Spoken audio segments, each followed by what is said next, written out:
memanggil, tapi telinga ni peka. Penat himpit, jiwa makin sesak. Bangun pagi view, cuma nampak ceiling. Bila masa nak start sesi healing. Tinggalkan LRT, tinggalkan je. Bukan lari, cuma nak padam memori lama. Biar phone off, biar signal hilang. Nak cari diri dekat tempat orang tak pandang. Hutan simpan air sungai yang sejuk.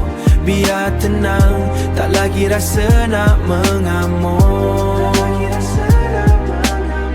Jauh dari lampu trafik yang bio, sini cuma ada bunyi unggas. Rasaku tak perlu filter, tak perlu nak posing.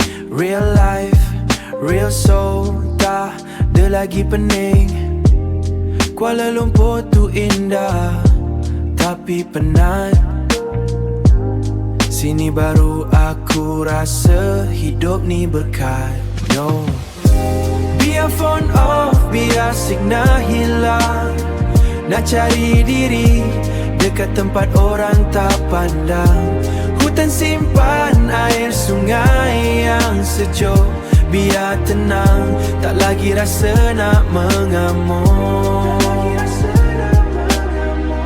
Senyap, dengar tak? Bukan bunyi horn, bukan bunyi exhaust. Ni bunyi jantung, slow je. Lama tak dengar, aku rindu. Biar phone off, biar signal hilang. Nak cari diri dekat tempat orang tak pandang. Hutan simpan air sungai yang sejuk. Biar tenang, tak lagi rasa nak mengamuk. Okeylah, aku dah jumpa balik.